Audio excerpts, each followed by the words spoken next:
আসসালামু আলাইকুম। কি অবস্থা সবার? কেমন আছেন? আশা করি যে যেখানে আছেন সবাই মহান আল্লাহর রহমতে ভালো আছেন, সুস্থ আছেন, নিরাপদে আছেন। আলহামদুলিল্লাহ আমরাও বেশ ভালো আছি। নতুন দিনে নতুন আরও একটি ব্লগ ভিডিও নিয়ে আপনাদের মাঝে আবারও হাজির হলাম। আশা করি আজকের এই ভিডিওটি আপনাদের কাছে বেশ ভালো লাগবে। তো কয়েকদিন আগে আপনাদের মাঝে শেয়ার করেছিলাম যে দেশি গরু চিংড়িগুলো আনা হয়েছিল। তো ওগুলো কিন্তু আমি খুব ভালোভাবে বেছে রেখে দিয়েছিলাম। তো সময়ের কারণে আসলে এগুলোকে খাওয়ার উপযুক্ত করে তুলতে পারিনি। তো আজকে চিন্তা করলাম যে না, এগুলোকে আর বেশি দিন রাখলে ভালো লাগবে না। তো এগুলোকে একটা খাবারের ব্যবস্থা করি। তো এখানে ২ জনের ডিমান্ড ছিল ২ রকম। তো হাসব্যান্ডের ডিমান্ড ছিল যে এই গরু চিংড়ি দিয়ে ভর্তা বানাবো। আর বড় মেয়ের ডিমান্ড হচ্ছে এই চিংড়ি মাছ দিয়ে বড়া বানাবো। তো আমি ২ ভাগে ভাগ করে নিয়েছি যে অর্ধেকটা দিয়ে বড়া বানাবো আর অর্ধেকটা দিয়ে ভর্তা বানাবো। তো আজকে ভর্তা বানিয়ে নিচ্ছি। তো আমি চিংড়ি মাছগুলোকে আবারও ভালো করে ধুয়ে তো আমি একটা কড়াইতে নিয়েছি এবং সাথে কিছু রসুনের কোয়া কেটে দিয়েছি। আর পেঁয়াজের কুচিও দিয়েছি এবং এখানে আমি কয়েকটা কাঁচামরিচ দিয়েছি এবং লবণ দিয়ে এটাকে একটু ভালোভাবে মিশিয়ে নিচ্ছি।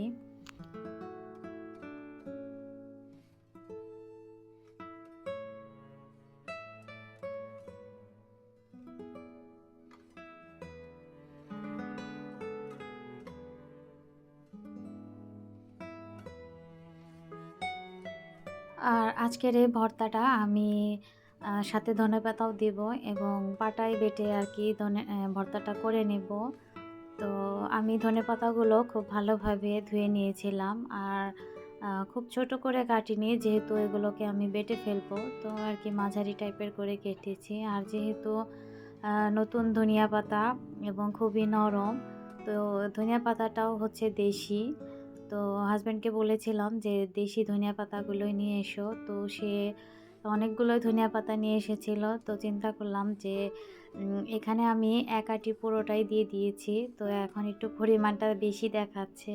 কিন্তু যখন এটাকে আর কি চিংড়ির সাথে মিশিয়ে ফেলবো তখন কিন্তু অনেকটাই কমে যাবে। আর এই যে দেখেন, প্রথমে দেখালো কতটুকু ধনেপাতা আর এখন কিন্তু একদমই কমে গেছে।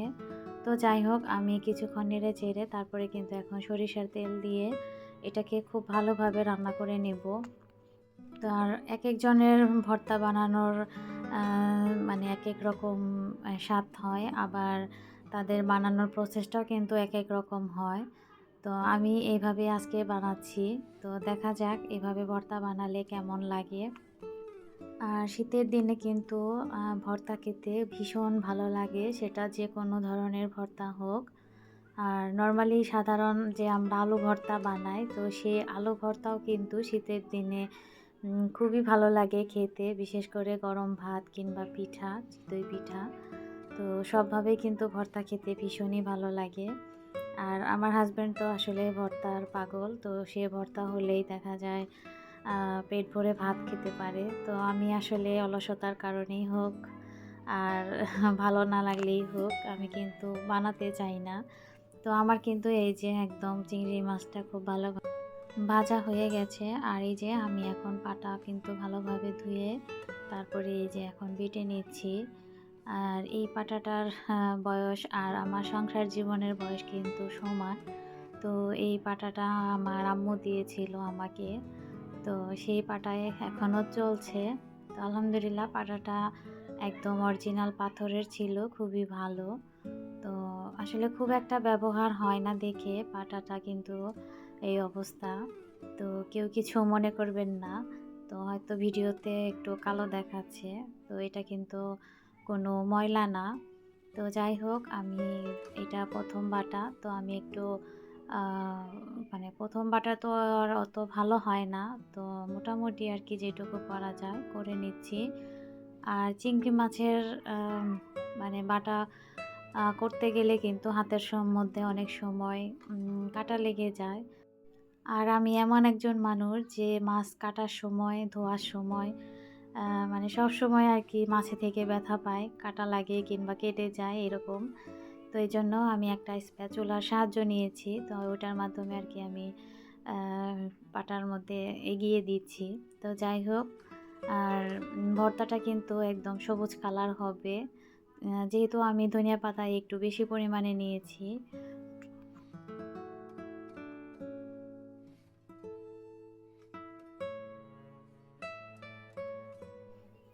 আর ইদানিং মানে ভিডিও করতেও একটু সমস্যা হচ্ছে। আবার অনেক আপুদের ভিডিও দেখতেও একটু লেট করে ফেলছি কিংবা দেখতে পাচ্ছি না। কারণ বাচ্চাদের পরীক্ষা শুরু হয়ে গেছে। তো যাদের বাসায় বাচ্চা আছে তারা তো সব আপুরাই জানেন যে বাচ্চাদের মানে এখন পরীক্ষা চলছে।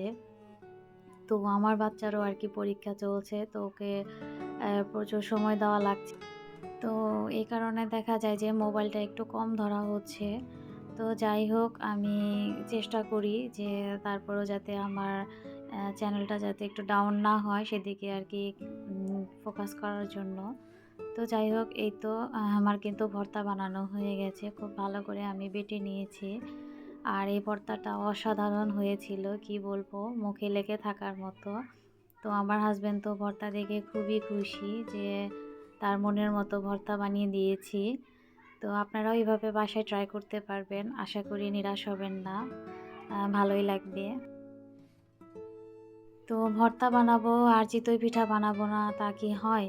এই যে আমি কিন্তু চিতই পিঠা বানানোর জন্যও সবকিছু রেডি করে নিয়েছি সন্ধ্যার সময়।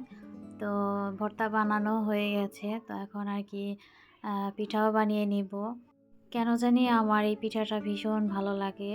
আ আর আমি মিষ্টি পিঠা খুব একটা খেতে পারি না। আ মানে শুধু জাস্ট ১ চামচ এরকম পরিমাণ আরকি মিষ্টি পিঠা খেতে পারি। কিন্তু এই চিতই পিঠা বানালে তখন আর আমার কোনো হুঁশ থাকে না।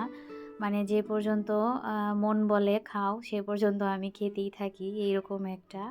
তো বাচ্চারা খুব একটা পছন্দ করে না এই পিঠাটা। কিন্তু যখন বানাই তখন কিন্তু খেতে চায়। তো যাই হোক, এই যে দেখেন আমার পিঠা কিন্তু মাশাআল্লাহ কত সুন্দর হয়েছে আর ফুলকো, ফুলকো। আর আজকের পিঠাটা কিন্তু আমি লাল চাল মানে আমনের চাল দিয়ে আর কি পিঠাটা বানিয়ে নিয়েছি।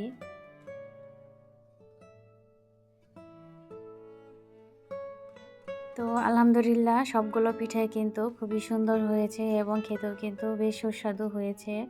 আর এরকম শীতে কিন্তু গরম, গরম চিতই পিঠা ভর্তা দিয়ে খেতে খুবই ভালো লাগে।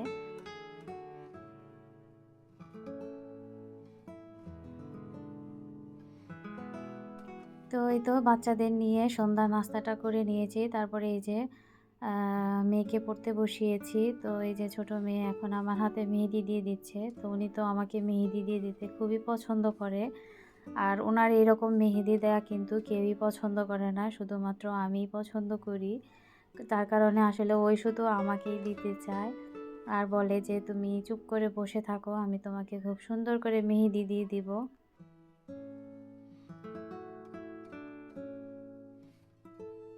ওর বোনকেও বলে যে, "আসো তোমাকে আমি মেহেদি দিয়ে দেই।" কিন্তু ও তো আসলে এরকম মেহেদি দিবে না।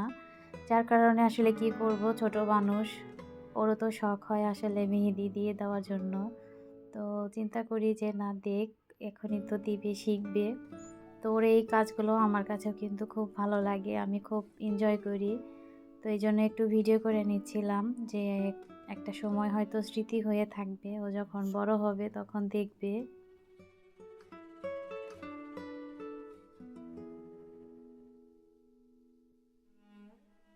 তো যাই হোক, আমি কিন্তু একদম ভিডিও শেষ পর্যায়ে চলে এসেছি। আজকে বিদায় নিচ্ছি। তবে ফিরে আসবো আগামীতে নতুন কোনো ব্লগ ভিডিও নিয়ে। সে পর্যন্ত আপনারা অনেক বেশি ভালো থাকবেন, সুস্থ থাকবেন, নিরাপদে থাকবেন। সকলেই সকলের জন্য দোয়া করবেন। আল্লাহ হাফেজ। আসসালামু আলাইকুম।